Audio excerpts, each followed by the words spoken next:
이 사사기 계속 살펴보고 있죠. 사사시대는 이 어떤 패턴이 계속 반복된다라고 했습니다. 하나님의 백성이 세상이 좋아서 하나님을 버립니다. 하나님은 노략자의 압제에 그들을 파십니다. 그들이 고통 가운데 하나님께 부르짖습니다.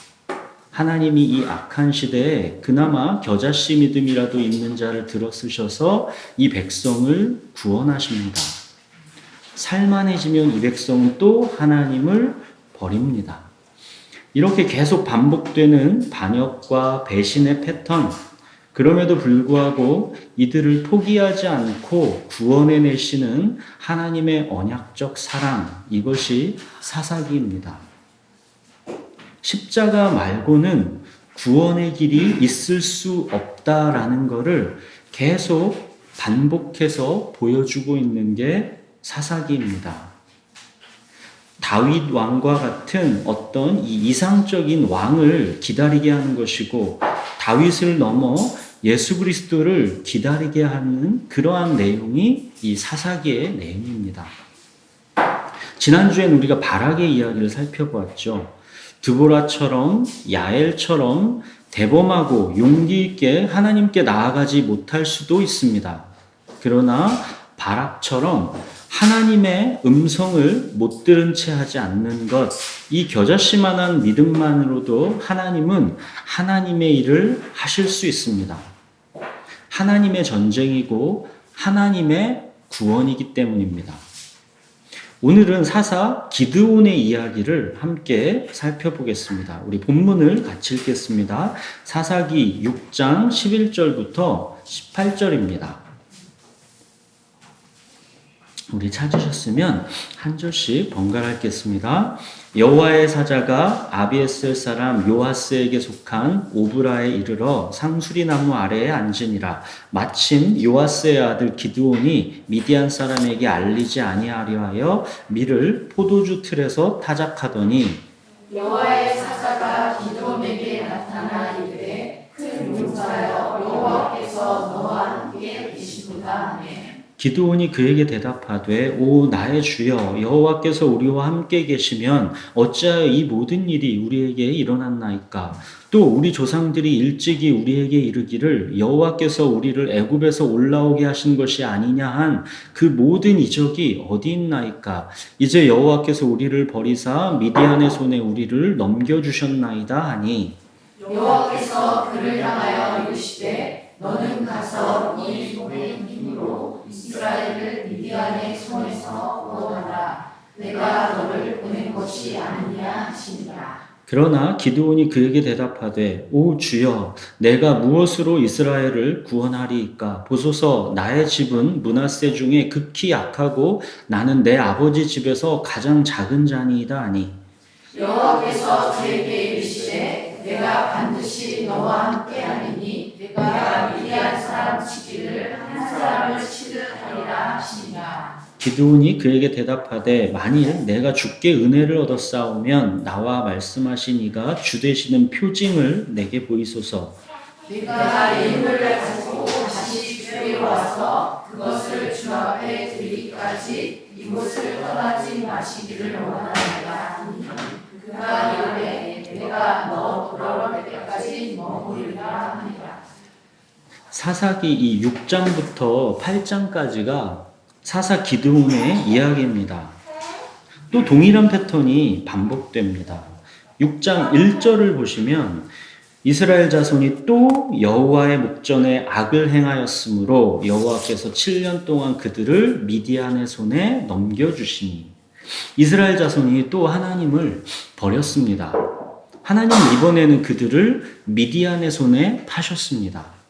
미디안의 특징이 이렇습니다. 사람과 낙타가 무수히 많은 민족입니다. 이스라엘의 추수 때가 되면 메뚜기 떼같이 몰려와서 이 이스라엘의 토지소산이며 양이나 소나 나귀까지 모두 다 싹 쓸어갑니다. 이스라엘 백성은 미디안 때문에 궁핍함이 심해서 여호와께 부르짖습니다. 하나님은 이번에는 기드온을 부르십니다. 그런데 이 부르시는 타이밍 자체가 벌써 기드온이 괜찮은 사람이라 부르는 게 아니다라는 게 명확합니다.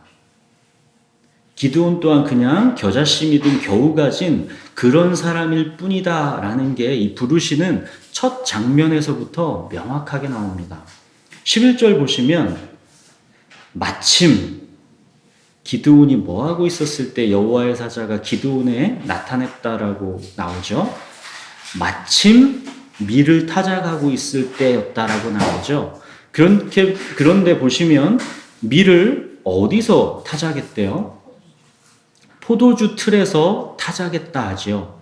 뭔가 구석진 좁고 음습한 곳에서 몰래 밀을 타작하고 있었다라는 것입니다. 왜요? 미디안 사람들 몰래 하느라고 그런 것이죠. 들키면 다 뺏기니까 몰래 숨죽이면서 조심조심 두려워하면서 밀을 조용하게 타작하고 있는 것입니다. 마침 그때 여호와의 사자가 기드온에게 나타난 것입니다. 하고 많은 때 중에 왜 하필 마침 그런 민망한 때에 여호와의 사자가 나타났답니까? 12절 보시면 그런데 이 여호와의 사자는 기드온에게 큰 용사다 이렇게 부르셨죠. 가장 소심하고 부끄러운 모습일 때 마침 나타나셔 놓고는 큰 용사라고 부르시는 겁니다. 기드온이라는 한 개인은 전혀 큰 용사가 아니죠. 그냥 소심하고 두려운 그런 사람일 뿐입니다. 그런데 여호와의 사자는 그를 불러서 큰 용사라 하십니다. 왜냐? 12절에 여호와께서 너와 함께 계시도다. 기드온 집안이 므낫세 중에서 극히 약하고 그 집안에서도 기드온은 가장 작은 자이어도 또 기드온이 소심하고 겁 많은 그런 연약한 사람이어도 이런 거는 아무런 문제가 되지 않는다라는 것입니다. 중요한 거는 하나님께서 함께 계시면 그는 큰 용사라는 것입니다. 전쟁은 하나님의 전쟁이기 때문에 그 전쟁에 참여하면 그냥 그는 큰 용사입니다. 만군의 하나님 여호와의 군대이기 때문입니다. 13절에 보시면 우리는 기드온에 대해 알 수 있는 한 가지 단서가 나오죠. 기드온이 그에게 대답하되 오 나의 주여 여호와께서 우리와 함께 계시면 어찌하여 이 모든 일이 우리에게 일어났나이까? 또 우리 조상들이 일찍이 우리에게 이르기를 여호와께서 우리를 애굽에서 올라오게 하신 것이 아니냐 한 그 모든 이적이 어디 있나이까? 이제 여호와께서 우리를 버리사 미디안의 손에 우리를 넘겨주셨나이다. 이 장면을 보면 기드온은 하나님께서 행하신 일에 대해서 알고 있고 하나님의 구원에 대해서 관심이 있는 사람, 즉 말씀이 있는 사람이고 또 하나님께 질문이 있는 사람이라는 것을 우리가 알 수 있습니다. 하나님은 분명히 애굽에서 우리를 구원해내신 하나님이신데 왜 우리를 버리셔서 미디안의 손에 넘겨주셨냐고 하나님께 질문하고 있습니다. 말씀이 있고 그 말씀과 현실이 맞지 않을 때는 질문을 하는 것, 이것이 믿음의 시작이고 신앙의 시작이고 하나님과의 관계의 시작입니다. 이것이 겨자씨 믿음이 싹트는 시작입니다. 말씀이 없으면 하나님께 질문도 없습니다. 그렇죠? 말씀이 있어야 질문도 하는 겁니다. 또 말씀과 삶을 따로 분리시켜버리면 하나님께 질문이 없습니다. 말씀은 그냥 말씀일 뿐이기 때문에 삶은 별개의 내 것이기 때문에 굳이 하나님께 질문할 이유가 없는 것입니다. 기드온은 말씀이 있었고 하나님께 질문이 있었다라는 것, 그나마 이런 기드온의 겨자씨 믿음이 그에게 싹트고 있었다라는 게 중요합니다. 하나님께서 기드온에게 미디안의 손에서 이스라엘을 구원하라 하십니다. 내가 반드시 너와 함께 하겠다라고 하십니다. 내가 이스라엘 사람 치기를 한 사람 치듯 하리라 그러십니다. 이게 얼마나 허황된 말씀입니까? 미디안은 사람과 낙타가 무수한 메뚜기 떼입니다. 추수 때마다 싹쓸이해 가는 것을 눈뜨고 지켜봐야 할 수밖에 없는 게 이스라엘 백성의 현실입니다. 기드온도 포도주 틀에서 몰래 숨어서 밀을 타작할 수밖에 없는 현실. 이게 이스라엘 백성의 현실이고 미디안이라는 이 적군의 크기입니다. 그런데 이런 소심하고 겁많은 기드온에게 미디안에게서 이 백성을 구원해내라 하시는 명령을 주시는 것입니다. 자, 여러분 같으면 하나님의 이 부르심이 어땠겠습니까? 나를 불러주시는 하나님께 영광이고 감사였겠습니까? 저라면 혹시 못 들은 채 하지 않았을까 싶습니다. 에이, 하나님께서 말씀하신 게 아닐 거야. 내가 우리의 현실이 안타까워서 하나님께서 우리를 구원해 주셨으면 하는 마음이 있으니까 그 열망 때문에 헛것이 들린 것일 거야. 미디안은 가혹한 메뚜기 떼처럼 몰아붙이는데 우리가 어떻게 미디안을 이겨? 말도 안 되지. 또 나를 봐. 미디안이 무서워서 몰래 숨어서 들킬까봐 두려워하면서 타작하는 사람이 난데 그런 내가 어떻게 미디안과 싸워? 그건 말도 안 되지. 내가 잘못 들은 것일 거야. 이렇게 못 들은 채 했을 것 같습니다. 그러나 기드온은 겨자씨만한 믿음이라도 있는 것이 못 들은 채 하지 않았다는 것입니다. 적극적으로 하나님의 부르심에 응답하지는 못했지만 적어도 못 들은 채 하지는 않았다는 것입니다. 17절에 이 표징을 내게 보이소서 그러죠. 그렇다면 정말 하나님께서 하실 거가 맞는지 확인해 보자. 그래서 하나님께 요구하는 겁니다. 표징을 요구하는 거죠. 말씀만으로는 못 믿겠고 표적을 보이라는 것입니다. 우리가 말씀이 가장 중요한 표적이라고 했었는데 기도는 보십시오. 말씀으로는 안 된답니다. 표적이 있어야겠다는 것입니다. 기드온의 믿음은 보시는 것처럼 그냥 겨자씨 믿음인 것입니다. 이 겨자씨 믿음에도 그런데 하나님께서 응답해 주십니다. 표징을 보여달라 하니까 보여주십니다. 왜냐? 하나님은 지금 그나마도 기드온 밖에는 없는 것입니다. 너무도 안타까운 이 백성들의 믿음 없는 현실을 보여주는 것이죠. 21절에 보시면 여호와의 사자가 지팡이 끝으로 재물에 대니까 불이 바위에서 나와서 재물을 불살랐습니다. 그러고서 여호와의 사자가 떠났습니다.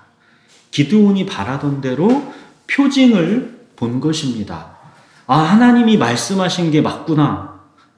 이제 기드온은 두렵고 떨리지만 하나님께 응답해야 한다라는 믿음으로 서 있습니다.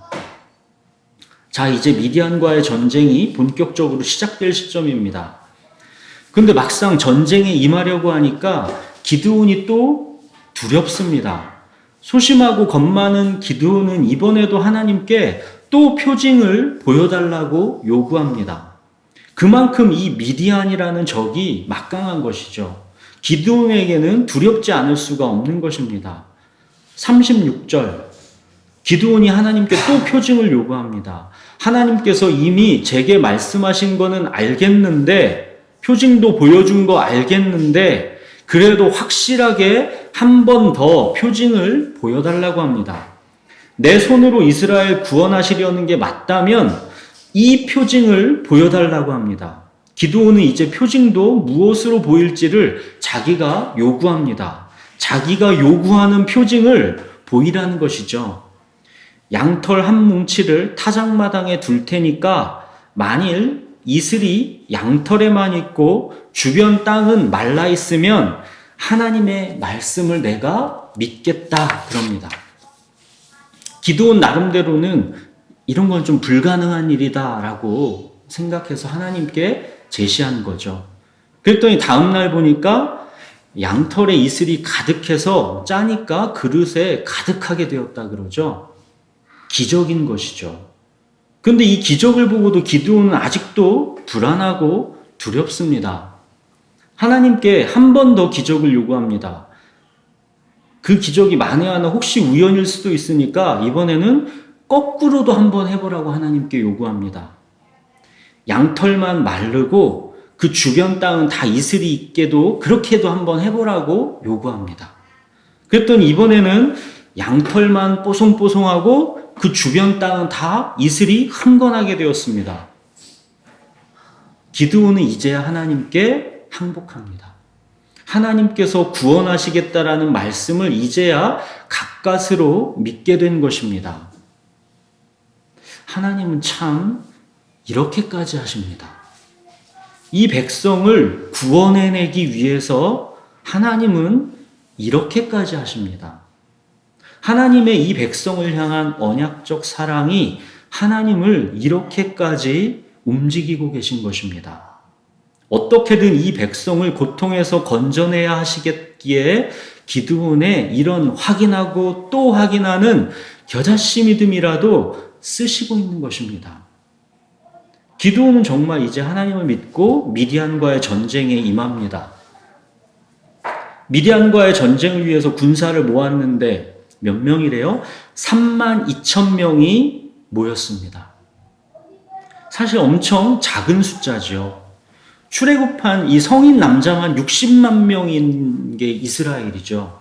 군사로 모인 자가 근데 32,000명이라는 거는 정말 엄청 작은 숫자라는 걸 의미합니다. 미디안의 압제가 싫어도 그냥 감히 그들과의 전투에 나갈 엄두는 못 내는 것이죠. 아마도 짐작컨대 그런데 미디안의 군대는 100만은 되었을 것이라고 봅니다. 100만 정도 되는 군대이기 때문에 60만 정도 갖고 있는 이스라엘이 그렇게 꼼짝을 못하고 추수 때마다 다 뺏기고 굶어 죽게 된 거 아니겠습니까? 그냥 쉽게 미디안 군대 100만 명, 이스라엘 군대 32,000명 이렇게 이제 생각하시면 됩니다. 근데 하나님은 이 32,000명이 많다 하시죠. 혹시라도 이 백성이 이 숫자로 자기들을 구원했다라고 착각할까봐 그러신답니다. 하나님은 당신이 구원하신다라는 것을 명확하게 보여주시려고 하는 건데 이 백성이 혹시 스스로 자기들을 구원했다라고 착각할까봐 그게 염려되신다라는 거죠. 그래서 하나님은 군대를 줄이라 하십니다. 두려워 떠는 자는 다 돌려보내라 하십니다. 그랬더니 몇 명이 갔냐면 22,000명이 돌아갔습니다. 이제 10,000명 남았습니다. 기드온은 침이 바짝바짝 마르겠죠. 32,000명이도 이게 100만 대군 앞에서는 계란으로 바위치기인데 이제 10,000명밖에 안 남았습니다. 근데 하나님은 아직도 많다 하십니다. 시냇가에서 이 10,000명을 물 마시게 해보랍니다. 그랬더니 대부분은 무릎 꿇고 물을 마셨고 300명은 개처럼 혀로 물을 핥아 먹었습니다. 이유는 명확하지 않으나 아무튼 하나님은 이 300명만 데리고 전쟁에 나가라 하십니다. 하나님의 의도는 분명하죠. 전쟁은 하나님이 하신다라는 것입니다. 하나님이 구원하시는 것이지 너희의 힘으로 하는 게 결코 아니다라는 것을 확실하게 보여주고 계신 것입니다. 기드온에게 이 미디안과의 전쟁에 맞설 300명 이거밖에는 이제 없습니다. 그렇다면 미디안의 군대는 얼만큼이었냐면 7장 12절을 보시죠. 미디안과 아말렉과 동방의 모든 사람들이 골짜기에 누웠는데 메뚜기의 많은 수와 같고 그들의 낙타의 수가 많아 해변의 모래가 많음 같은지라. 보십시오. 낙타가 해변의 모래같이 많았다면 군대는 그럼 얼마나 많았겠습니까? 전쟁에서 말 타는 장수는 몇 명 안 되고 나머지는 다 보병대죠. 그런데 낙타 타는 장수만 해변에 모래가 틀 정도면 전체 군대 숫자는 어마어마하다라는 거죠. 기드온이 꿈과 해몽으로 하나님의 명령을 받습니다. 그에 따라 전략을 짭니다. 300명을 각각 100명씩 세대로 나눈 다음에 각 손에 나팔과 빈 항아리 안에 횃불을 감추게 합니다.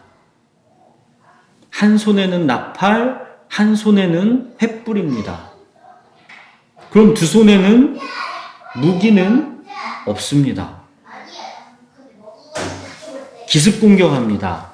갑자기 300명이 나팔을 불며 항아리를 부수고 왼손에는 횃불을 들고 오른손에는 나팔을 들어 불며 외칩니다. 여호와와 기드온의 칼이다. 그랬더니 갑자기 미디안 군대가 자기들끼리 싸우더니 자중질환이 되어 다 도망갑니다. 도망가는 그들을 치며 미디안 이 두 리더를 잡아 죽이고 그들을 추격해서 몰아냅니다. 기적적인 승리를 거두었습니다.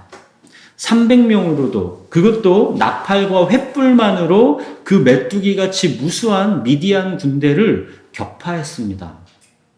여리고성이 무너진 거와 진배 없습니다. 분명한 기적입니다.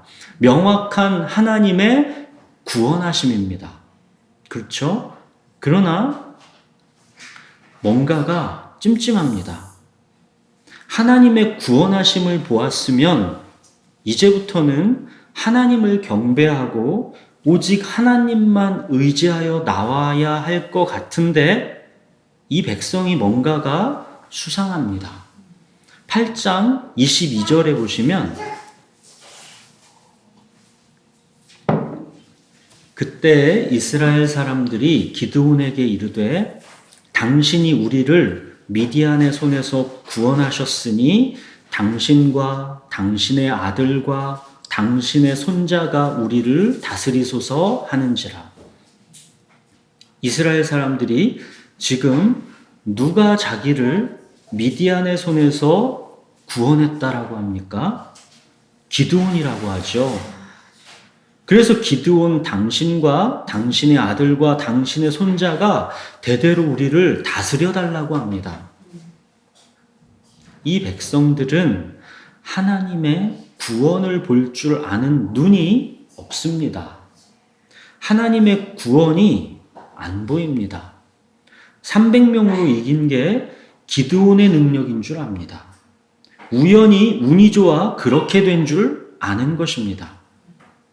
이 백성들은 하나님의 말씀이 없습니다. 그러니까 하나님의 구원을 볼 수 있는 그 눈이 없는 것입니다. 이 백성들은 단지 자기들이 편안하면 그만입니다.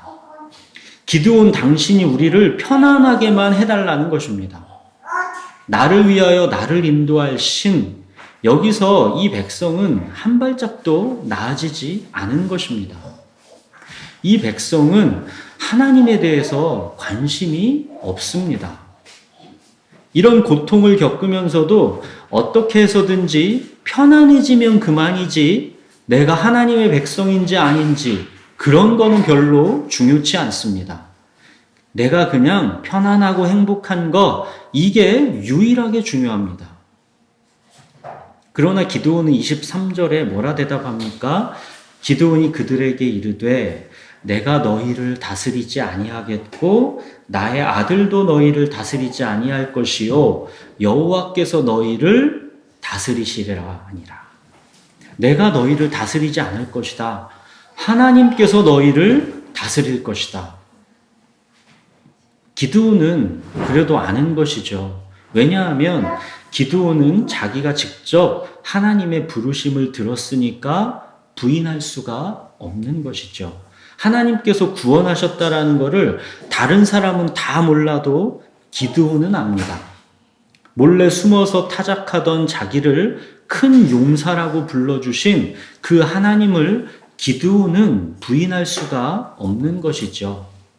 그래서 여호와께서 너희를 다스리시리라 이렇게 말할 수밖에 없는 게 기드온입니다. 여기까지로 기드온의 이야기가 마무리되었으면 얼마나 좋겠습니까? 근데 기드온이 살짝 딴 마음을 품습니다. 하나님께서 구원하시고 하나님께서 다스리시는 것은 분명히 맞는 것이지만 자기의 성공과 명예도 챙기고 싶은 교만한 마음이 은근히 싹트기 시작했다라는 것입니다. 자기 눈으로 다 똑똑히 보았지 않습니까? 모든 게 정말 100% 하나님께서 하신 게 분명하다라는 것을 자기는 분명히 알지 않습니까? 그런데도 인간이라는 게 성공하고 나면, 승리하고 나면 교만이 찾아오는 것입니다. 24절 보시죠. 기드온이 또 그들에게 이르되 내가 너희에게 요청할 일이 있으니 너희는 각기 탈취한 귀고리를 내게 줄지니라 하였으니 이는 그들이 이스마엘 사람들이므로 금 귀고리가 있었음이라. 기드온이 뭔가 아쉬운 게 있는 것입니다. 모든 공을 하나님께로 다 돌리고 자기는 무익한 종이 되는 게 뭔가 아쉬운 것입니다. 은근슬쩍 왕이 되고 싶은 마음이 찾아드는 것입니다. 그래서 탈취한 그 금 귀고리를 모아서 금 에봇을 만들었습니다. 27절 보시죠. 기드온이 그 금으로 에봇 하나를 만들어 자기의 성읍 오브라에 두었더니 온 이스라엘이 그것을 음란하게 위함으로 그것이 기드온과 그의 집에 올무가 되니라. 금 에봇을 만들었다라는 게 무슨 의미일까요?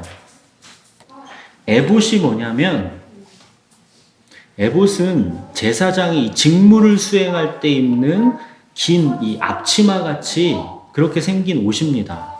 인터넷에서 에봇 이렇게 검색해 보시면 어떻게 생긴 옷인지 그림이 나와 있습니다.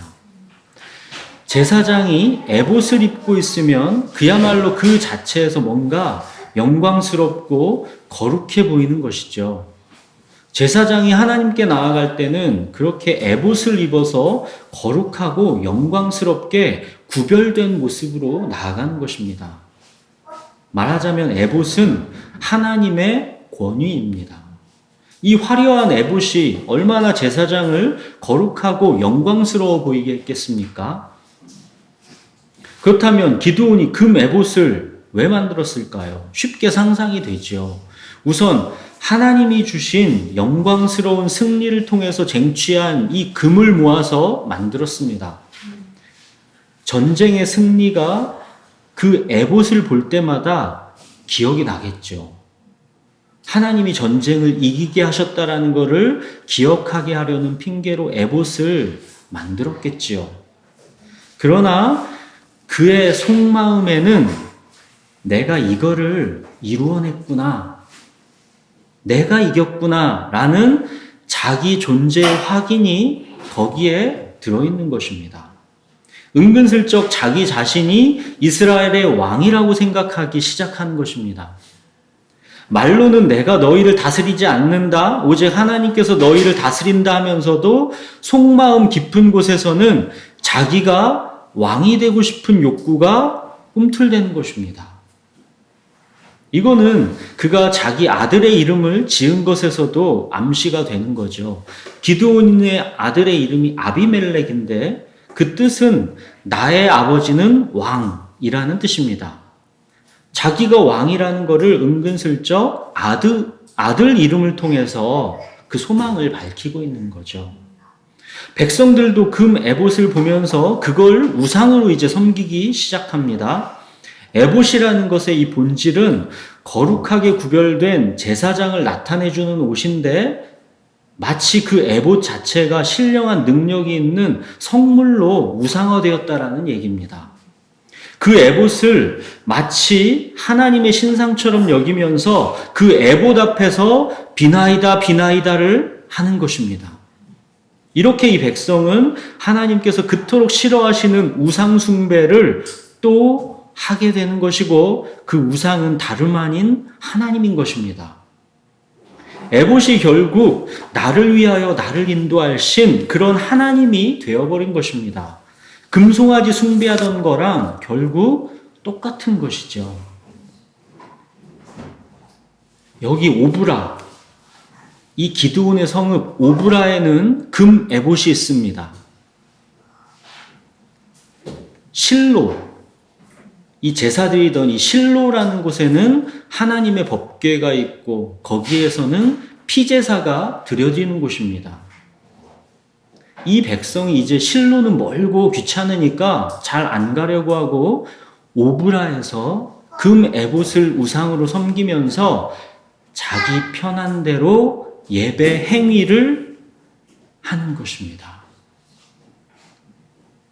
기드온이 만든 금 에봇이 이 백성을 예배의 타락으로 인도했습니다. 금 에봇이 있는 오브라, 이곳은 오늘날의 말씀 없는 기독교, 십자가가 없는 기독교를 말해준다라고 볼 수 있습니다. 오직 나를 위하여 나를 인도할 신만 있는 가짜 기독교인 것입니다. 기드온은 물론 이렇게까지 될 줄은 몰랐을 것입니다. 기드온은 단지 그 에봇을 통해 하나님의 전쟁 승리를 기념하려고 했을 뿐인지도 모릅니다.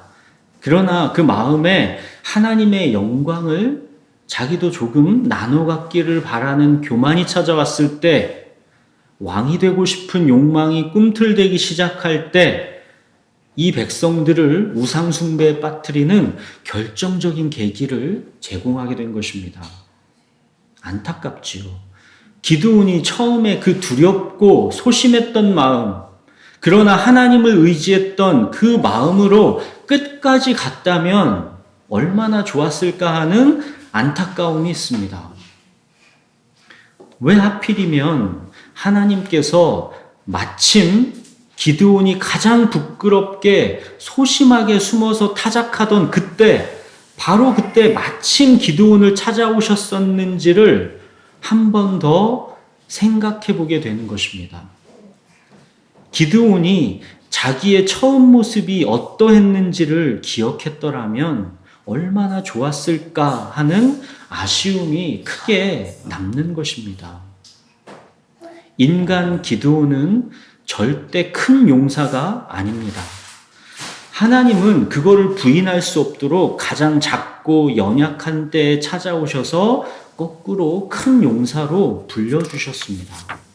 하나님께서 함께 하실 때 그때는 작고 연약한 기드온도 큰 용사라는 것이지요.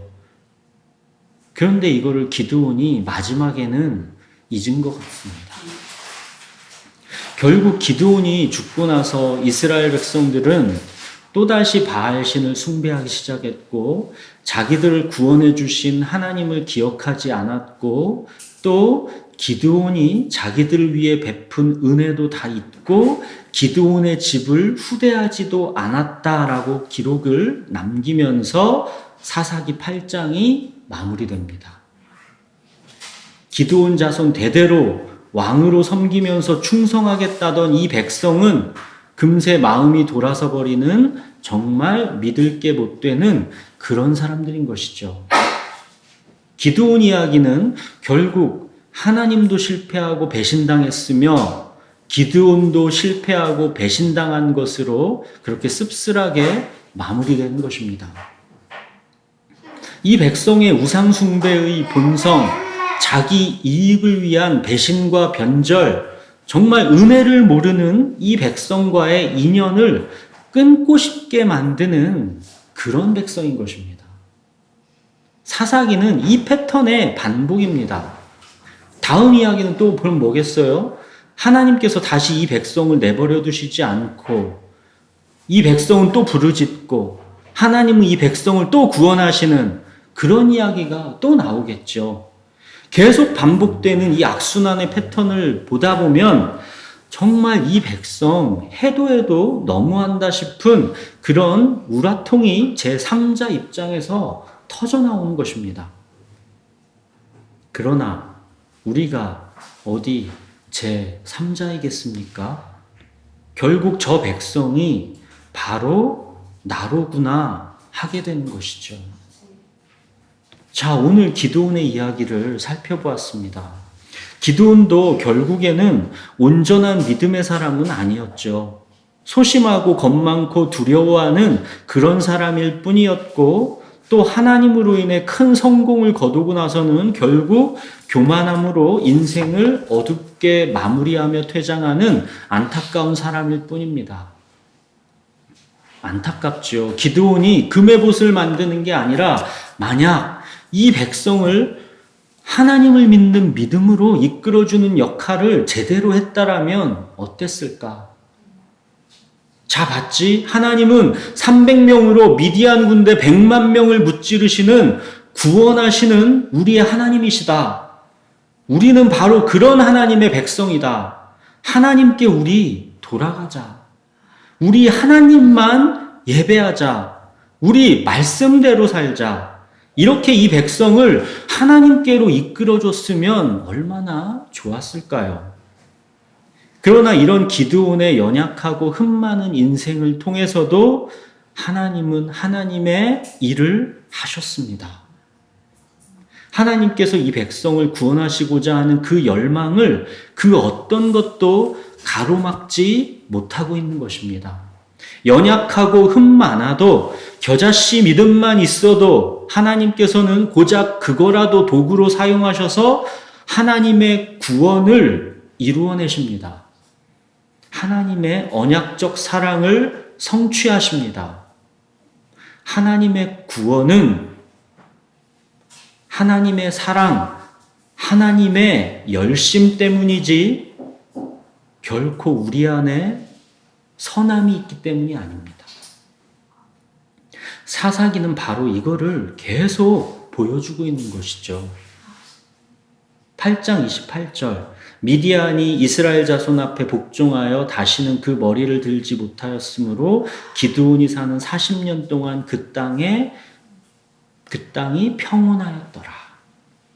기드온을 사용하셔서 하나님은 이 백성에게 40년의 평화를 주셨습니다. 기드온을 우리들이 처음부터 마지막까지 인생을 보았지만 그렇게 대단하게 큰 믿음을 보여줬던 사람은 아니잖아요. 그렇다 한들 하나님이 하나님의 일을 하시는 데는 아무런 문제가 없다라는 것, 이거를 보셔야 합니다. 연약하고 흠 많은 한 사람을 통해서도 하나님은 하나님의 일을 진행시키실 수 있다라는 것입니다. 하나님의 구원 이야기에 꼭 선하고 완전한 사람이 필요한 건 아니라는 것이죠. 겨자씨만한 믿음만 있어도 하나님은 그 믿음을 통해 일하실 수 있다라는 것을 보여주시는 것입니다. 하나님의 언약적 사랑은 우리를 구원하시려고 작정한 것이고 우리는 겨자씨 믿음이라도 보여서 그 하나님의 손에 붙들리고자 하는 열망을 품는 것, 이게 중요한 것입니다. 기드온의 겨자씨 믿음은 뭐였습니까? 하나님께서 그나마 붙들어 사용하신 그 겨자씨 믿음, 기드온에게 있어서 그 겨자씨 믿음은 무엇이었습니까? 기드온은 지난날의 하나님의 구원 역사를 알고 있었습니다. 즉, 하나님의 말씀을 알고 있는 사람입니다. 그리고 하나님께서 말씀하실 때 못 들은 채 하지 않았습니다. 피하지 않았습니다. 미디안과의 전쟁은 계란으로 바위치기가 분명함에도 불구하고 하나님께서 하시겠다 하니까 기드온은 그 하나님의 음성을 못 들은 채 하지 않았습니다. 대부분의 사람들은 이런 상황에서 하나님의 음성을 안 듣습니다. 못 듣는 게 아니고 안 듣습니다. 못 들은 채 합니다. 그러나 우리가 보았지만 기드온은 못 들은 채 하지 않았습니다.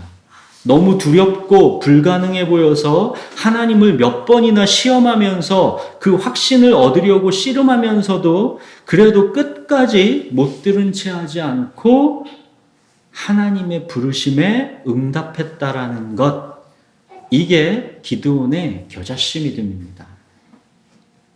사랑하는 여러분, 하나님은 겨자씨 믿음만큼이라도 있으면 그 믿음을 들어쓰실 수 있는 분입니다. 그런데 그 겨자씨 믿음 자체도 하나님이 볼 수 없어서 안타까워하시는 것이죠. 하나님이 그 시대에 기드온만 찾아갔겠습니까? 미디안의 압제에서 내 백성을 구원할 자 누구냐? 누가 나를 위하여 갈고 그렇게 찾으셨겠지요. 그런데 아무도 하나님의 음성을 듣지 않았던 것입니다. 못 들은 채 한 것이죠. 그러니 결국 소심하고 겁 많은 두려워하는 기드온에게까지 그 음성이 들린 것 아니겠습니까? 못 들은 채 하지 않는 게 믿음입니다. 말씀을 읽으면서도 못 들은 채 하면 점점 말씀은 나에게 아무런 음성도 주지 않게 됩니다. 말씀을 들을 때는 반드시 믿음과 결부해야 그 말씀이 여러분 안에서 살아있게 됩니다. 말씀을 읽으면서 거기서 들리는 하나님의 세미한 음성을 듣는 훈련을 하셔야 합니다. 세미한 음성을 듣는 민감함은 그럼 어디서 나오냐면 못 들은 채 하지 않는 거에서 나옵니다. 자기에게 불리한 거, 자기를 심각하게 고쳐야 하는 거, 자기의 생각과 감정과 소유를 무너뜨리는 거를 그냥 못 들은 채 하고 넘어가기 시작하면 그때부터는 하나님은 더 이상 말씀하지 않으십니다. 내가 좋아하는 말씀, 내가 기다리는 말씀, 여기에만 안테나를 세우고 무수한 하나님의 다른 말씀은 그냥 다 흘려듣고 내가 세운 안테나에 잡히는 것만 딱 잡아서 하나님의 말씀을 들었다 해버리면 그런 신앙은 그냥 금송아지 신앙과 다를 바가 없는 것입니다. 우리는 아무런 선입견도 없이 온 마음과 귀를 쫑긋하고 무슨 말씀이어도 그 말씀을 순수하게 들으려는 태도를 지녀야 합니다. 그래야 말씀이 진정 하나님의 말씀으로 들리게 되고 내가 말씀을 내 행복의 도구로 삼는 게 아니라 말씀이 살아서 나를 인도하게 되는 그러한 삶이 되는 것입니다. 사랑하는 여러분, 내 입맛에 안 맞아도 하나님의 말씀을 못 들은 채 하지 마시기 바랍니다. 말씀이 들리면 그 말씀을 붙들고 씨름할 줄 아는 여러분이 되시기 바랍니다. 하나님은 기드온을 찾아오셨듯이 말씀으로 우리들에게 매 순간 찾아오십니다. 그 말씀이 나를 어렵고 힘들게 할 수 있습니다. 말씀은 날선 검입니다. 내가 그냥 묻어두고 숨겨두고 적당히 모른 채 하며 남겨두고 싶은 어떤 부분을 찔러 쪼개고 베어내려고 말씀은 공격해서 들어옵니다. 그런데 자기 연민과 자기 정당성으로 대충 또 모른 채 하고 자기가 듣고 싶은 다른 말씀으로 관심을 옮기면 그런 게 몇 번 반복되면 하나님은 그 사람에게 진지하게 더 이상 말씀하지 않으십니다. 그 사람은 하나님을 나를 위하여 나를 인도할 신으로 여기는 것이기 때문에 그 사람이 경험하고 있다라는 하나님은 그냥 자기 마음의 허상일 수 있습니다. 집을 반석 위에 지은 게 아니기 때문에 비가 내리고 홍수가 나고 바람이 불면 그 집은 다 무너져 내립니다. 경건의 모양만 있을 뿐 경건의 능력은 사라집니다. 말씀을 못 들은 채 하지 않고 끝까지 부여잡는 사람에게 하나님의 말씀은 능력이 됩니다. 그 사람 안에 어떤 견고한 진도 무너뜨리는 하나님의 능력이 그 말씀 가운데 나타납니다. 그 사람을 속이고 있는 모든 이론을 무너뜨리고 그 사람 안에서 하나님을 아는 것을 대적해서 높아진 것을 다 무너뜨리고 그 사람의 모든 생각을 사로잡아서 그리스도에게 복종하게 합니다. 자기 연민, 자기 정당성을 다 격파하고 오직 은혜 아니면 살아갈 수 없다라는 행복한 자기 포기로 무릎 꿇게 합니다. 그 어떠한 자기 주장도 더 이상 하고 싶지를 않게 합니다. 이것이 성령이 주도하셔서 말씀이 그 사람 안에 살아서 역사할 때 벌어지는 일입니다. 성령은 말씀을 우리 안에 살아있게 하셔서 우리를 하나님의 언약적 사랑의 명확한 증거인 예수 그리스도의 십자가로 이끌어줍니다. 자기 주장을 다 내려놓게 하십니다. 그리고 완전하고 철저한 구원을 깨닫고 안식하게 해주십니다. 이것이 우리가 말씀을 못 들은 채 하지 않을 때 성령께서 해주시는 일입니다. 우리에게 못 들은 채 하고 싶은 말씀이 임하는 것은 그 길이 아니고서는 우리가 예수 그리스도의 십자가를 볼 수 없기 때문입니다. 그 길이 아니고서는 하나님의 완전하고 철저한 구원이 무엇인지 깨달을 수 없기 때문입니다.